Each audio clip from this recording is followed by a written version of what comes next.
The alt-right has gained a lot of attention in the news media in the months leading up to and following the presidential election. There's a mixture of outrage, denial, and controversy surrounding this infamous group. In this video, I seek to answer where the alt-right falls on the political spectrum.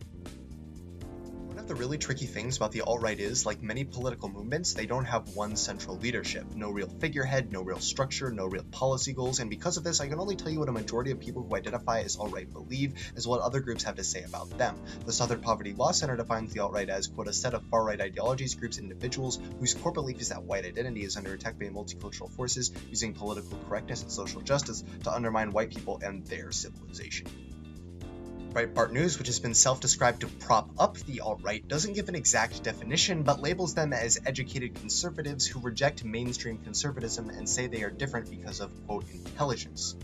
Okay, I don't really know what that means, but I'm going to try to take a crack on what the alt-right is. First, we have to understand what these terms even mean in the first place. For example, conservatism, right, things like that. I want to dedicate part of this video to talking about something called the political spectrum. The general political spectrum is thought of as a scale with ideologies spanning from moderate in the middle to extreme on the ends.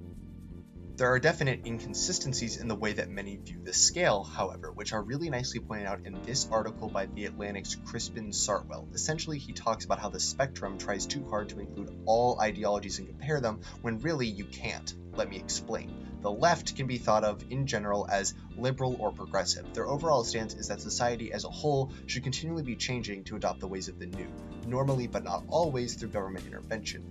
Leftists would say that their main goal is equality. On the other side, the right, they can be thought of as conservative or traditional. They think that society should rely on past traditions and methods to run themselves today because that is what is safe and comfortable. For the most part, this can extend to conservatives wanting less and less government in our lives because they feel with every new action, this brings us away from the ways of the old. They would probably say that freedom is their most important goal. So that in mind, when ideologies are labeled on a spectrum, many people do it in a way that doesn't make sense. For example, many political spectrums, such as this one, or this one, or this one, all put communism on the far left and Nazism or fascism on the far right, which really isn't fair if you think about it.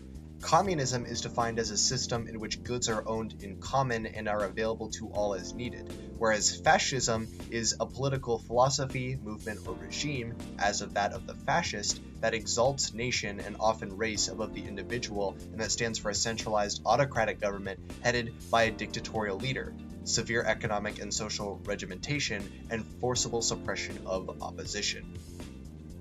But wait, how can this be true if the right is generally in favor of less central government? I mean, a dictatorial leader and forcible suppression of the opposition sound a lot like central government, things that the right are generally against. Well, the thing is, like Sartwell points out, the spectrum measures different things at different times. In the case of communism, it measures economics, where in the case of fascism, it measures nationalism. So, communism's true polar opposite should be free market capitalism, whereas fascism's true polar opposite should be a multicultural and international and cooperating government. And if you're talking about a spectrum of government intervention, the far left should be totalitarianism, the category that fascism actually fits into, where there is only one person in the middle of a strong central government, whereas the right is anarchism, which by definition is the absence of a government at all.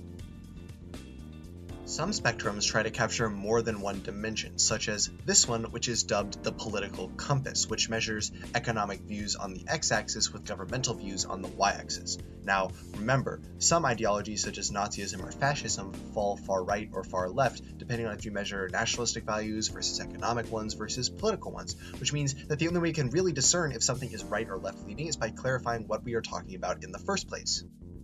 So, where does the alt-right fall? Well, if we're talking about political intervention, they're actually pretty far left. They favor the national government to have strong borders that bar immigration. They favor massive military spending, want to protect U.S. industries by having a strong federal government impose tariffs. And if we're talking economically, they're kind of mixed. I mean, like I said, they support tariffs that will discourage international trade, a type of left-leaning market intervention, whereas they are also opposed to taxes, a very right ideology. Then again, they want the government to use contractors and get involved in the private sector with things like defense, another left-leaning viewpoint. So overall, they kind of balance slightly left, but only barely so.